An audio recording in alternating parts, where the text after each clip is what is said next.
This happened in 2009. I've never told the full story online before, mostly because I still don't understand what really happened that night. Back then, I worked as a delivery driver in a small town. Nothing fancy, just late-night food deliveries. Most nights were boring. Drunk college kids, tired families, the usual. But there was one address we all avoided. It was an old farmhouse about 15 minutes outside town. No streetlights, no neighbors for miles. If you drove there at night, your headlights were the only thing cutting through the dark. The first time I went there, it was just another order. Large pizza, 2 sodas, paid in cash. When I pulled up, I noticed something strange. All the lights in the house were on. Every single one. Upstairs, downstairs, even the barn out back. But there were no cars in the driveway. I remember thinking maybe they were having a party. I knocked on the door. No answer. I knocked again. That's when I heard movement inside. Not footsteps, more like something being dragged across the floor. I almost left. Then the door opened. A man stood there, middle-aged, pale, smiling, but not in a normal way. It looked stretched, like he wasn't used to smiling. He didn't say hello. He just stared at me for a few seconds. Then he said, "You're early." I told him the total. He handed me exact change. Didn't break eye contact. As I turned to leave, I heard him say something behind me. "You shouldn't come back after dark." I laughed awkwardly and got in my car. I told my coworkers about it. They went quiet. One of them asked me what the man looked like. When I described him, the room went silent. Our manager finally said, "That house has been empty for years." Apparently, the owner died in that farmhouse alone. Heart attack. Neighbors found him days later. No family. No one inherited it. No one bought it. The property had been sitting empty ever since. I thought they were messing with me. Until 3 nights later, another order came in. Same address. This time I told myself I'd prove it was nothing. When I pulled up, the house was completely dark. No lights. No barn light. Nothing. I checked the address twice. It was correct. I walked up to the door. Before I could knock, it opened. The same man stood there. Same stretched smile. But this time the house behind him was pitch black. No lights at all. I could barely see his face. He whispered, "You came back." My body locked up. I said I didn't think anyone lived there. He tilted his head slowly. Then he said something I still think about. "You didn't leave last time." I didn't respond, because I didn't understand what he meant.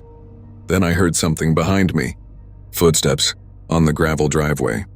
I turned around. There was another version of him standing near my car, watching us. Same smile, same face. I froze between them. One at the door, one near the driver's side. Neither blinking, neither moving. The one by the car slowly raised its hand, not waving, just lifting it like it was checking something, like it was measuring the distance between us. Then the one at the door spoke again. "You stayed longer than the others." My chest tightened. "The others?" I asked. The one near my car tilted its head the same way, perfectly synchronized. That's when I noticed something worse. Neither of them was casting a shadow. Not from the porch light, not from my headlights. Nothing. The gravel shifted behind me. I turned, and there was a third one standing directly behind where I had been, close enough that if I hadn't moved, I would have been touching it. Same smile, same face. But this one wasn't looking at me. It was looking at the house, like it was waiting for permission. The front door creaked open wider on its own. The one in the doorway stepped backward into the dark. The one by my car whispered, "You didn't leave last time." And that's when something hit me. I couldn't remember driving away 3 nights ago. I remembered getting in my car. I remembered starting the engine. But I didn't remember the road home. I didn't remember pulling into town. I didn't remember clocking out. There was just a gap, like something had been cut out. The one behind me leaned closer. I felt breath on my neck. "You left your body," it said softly. The headlights flickered. For a split second, I saw the farmhouse the way it really was. Burned walls, collapsed roof, windows shattered, and 3 figures standing in the yard. Not copies of the man, copies of me. All smiling the same stretched smile. Then everything snapped back. The house looked normal again. The driveway was empty. No one was there. I was standing alone, but my car engine was already running. The driver's door was open, like I had just stepped out or just stepped in. I don't remember getting home that night. I don't remember quitting my job either. But I found my uniform folded on my kitchen table the next morning, clean, and underneath it a receipt. Large pizza, 2 sodas, paid in cash, delivery status, completed.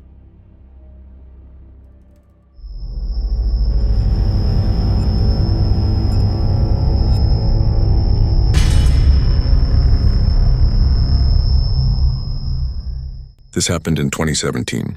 I used to moderate online content for a small tech company.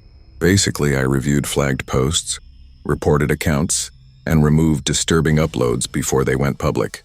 Most of it was spam, sometimes arguments, occasionally something violent. But one account still bothers me. It didn't post videos. It didn't comment. It only uploaded photos, and every photo was of the inside of someone's house. At first, I assumed it was random real estate pictures. Living rooms, kitchens, bedrooms, normal houses. But something felt wrong. The photos were always taken from inside the home, like someone standing in the hallway, or just outside a bedroom door, or at the top of the stairs. The caption was always the same. Almost ready. That's it. No hashtags, no tags, no comments. The account had no followers. No profile picture, just a blank gray icon. I reported it for suspicious behavior, but technically it didn't break any rules until one night. Around 2:13 a.m., a new photo was uploaded. I opened it automatically, and my stomach dropped. It was my living room, my couch, my coffee table, the crack in the wall near the TV, taken from the hallway leading to my bedroom. I live alone. I zoomed in. Everything was exactly as it was at that moment. Even the lamp I had left on. The timestamp on the upload said it was posted 30 seconds earlier. I stood up slowly. My apartment was silent. I checked the front door. Locked. Windows. Locked. Closet. Empty. I told myself someone must have hacked my old photos, but I had never taken a picture from that angle. Then another upload notification appeared. 2:16 a.m. I didn't want to open it, but I did. This one was darker. Taken from inside my bedroom. Facing my bed, the blanket slightly raised, like someone had just moved. The caption, almost ready. My heart was pounding so hard I could hear it. I was standing in my bedroom doorway when I opened that photo, which means whoever took it was inside the room seconds earlier, or still was. I grabbed my phone and called the police. While I was on the line, another notification came in. 2:18 a.m. I didn't want to open it, but I did. The image loaded slowly. It wasn't my room. It wasn't the hallway. It was outside my apartment. Taken from across the street, you could see my building, my window, and me, standing in the hallway, holding my phone. The angle was impossible. Too high, like it was taken from above the streetlight. The caption wasn't ready. It said, "Look up." I felt my stomach drop. Very slowly, I lifted my head. At the end of the hallway ceiling, right where it met the corner above my door, something was pressed against it. Not hanging. Pressed. Flat, like it had been there the whole time. Watching. Its face was turned toward me. Eyes open. Unblinking. Smiling. And its hand was holding a phone. The screen lit up in the dark. I felt mine vibrate again. Another upload. This time the photo was completely black. Except for one thing. My face. Very close to the camera. Eyes wide. Frozen in fear. The caption said, "Uploaded."